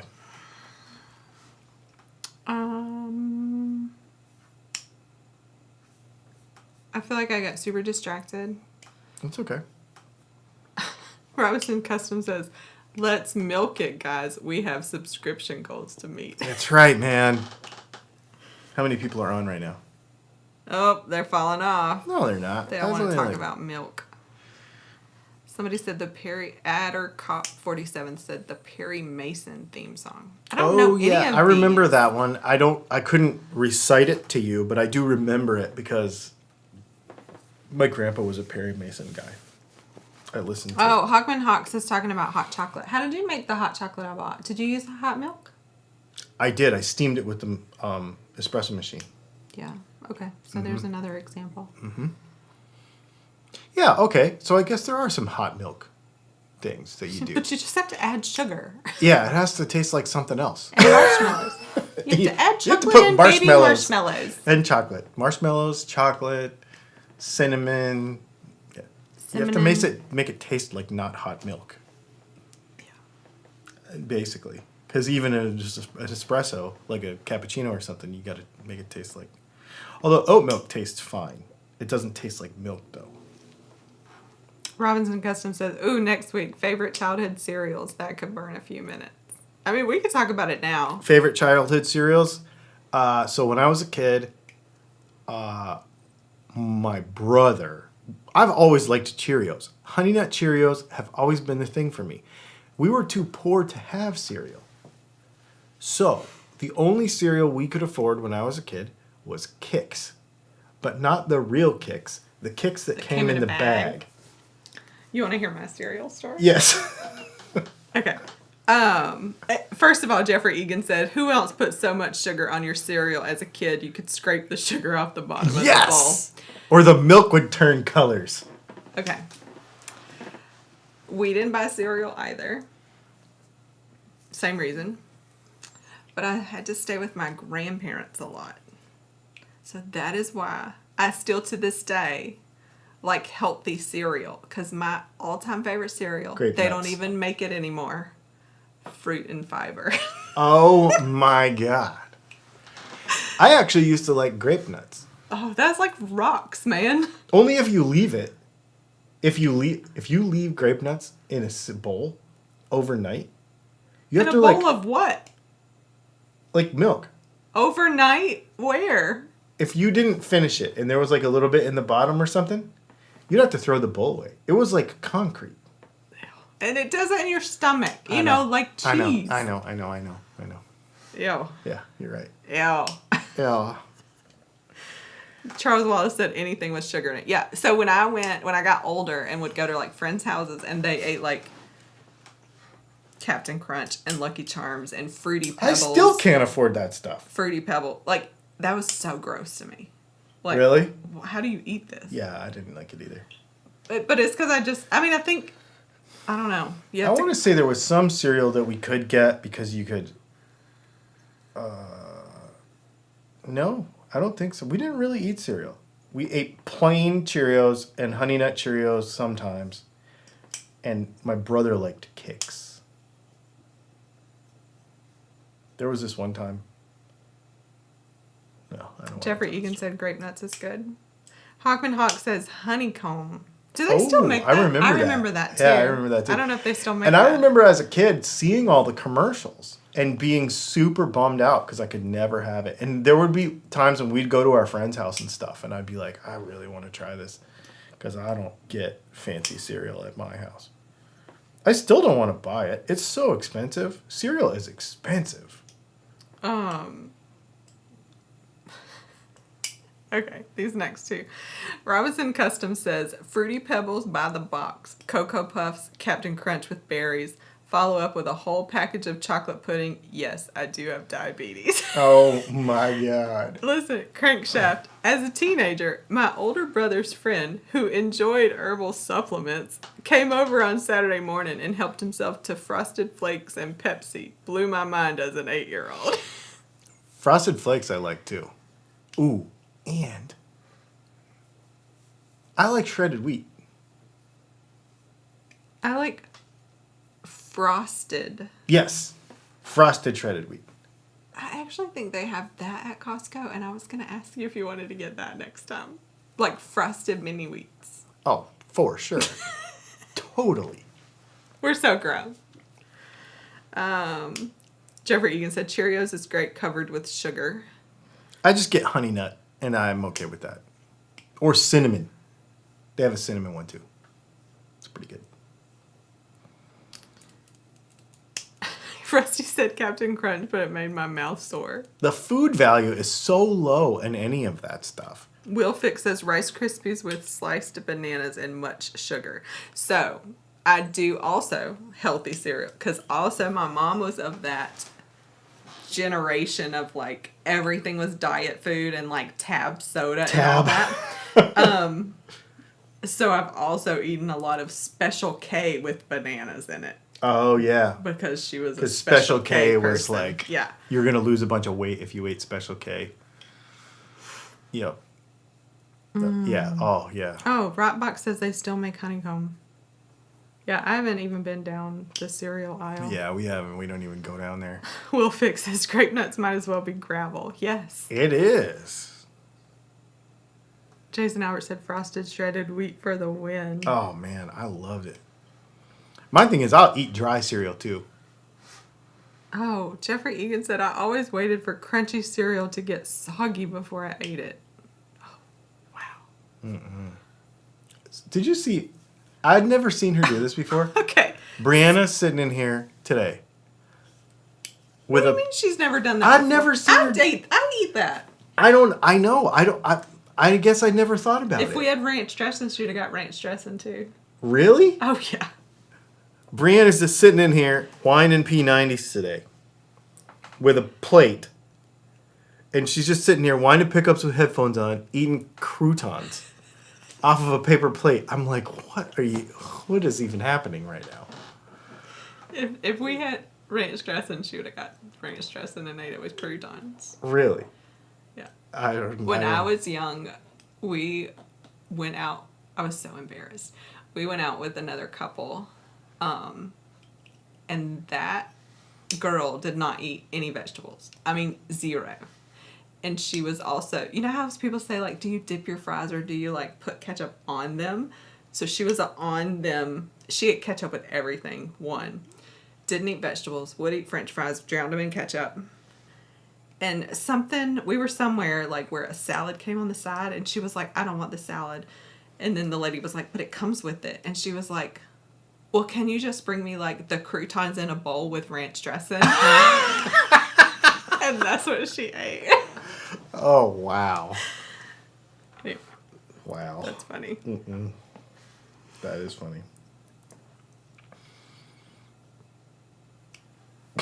Oh, Steve, this is what I was going to say. Steve Rezer. Oh, yeah. So here's the picture. Oh, did But you it send us says a little... face fuchsia poop shape. Oh, but it's like a cigarette face fuchsia poop shape cloud. I don't know. my Well, I don't goodness. know why it shows some emoji but not the other emoji. Here, I'm going to put it on the screen so they'll not think I'm crazy because the people on YouTube are seeing something different than what I'm seeing. But that's what we see versus the actual image that you get to see on YouTube. That's pretty funny. That is funny. Kirk LeBlanc said, I worked on a Frosted Flakes commercial. They dumped many gallons of fake milk on a miniature treehouse that we built. Oh, wow. That's funny. Hawkman Hawk says, oh yeah, bananas and peaches are great in cereals. I've never had peaches in I've cereal. had strawberries in cereal. I like oatmeal, too. Steel cut oats. When I was out in Colorado, Matt and I and Joy went to this place in Boulder for breakfast, and they brought this oatmeal out, but it was like not just a bowl of oatmeal. It had like so many fixings that it was like its own meal, and it was so good. I don't usually do that, but man, that was really good. Oh, I like Raisin Bran too. Angel Raven 444, you ready? Yep. I eat Special K because it stays in your system forever. I'm a courier driver, so I can go all day without pooing. I know, too much info, but I tried every cereal. The worst is Raisin Bran. Oh my god, that's so funny. Oh. Oh, that's so funny. All right, so since she's talking about cereal poo, I'm going to tell the story I wasn't going to tell earlier.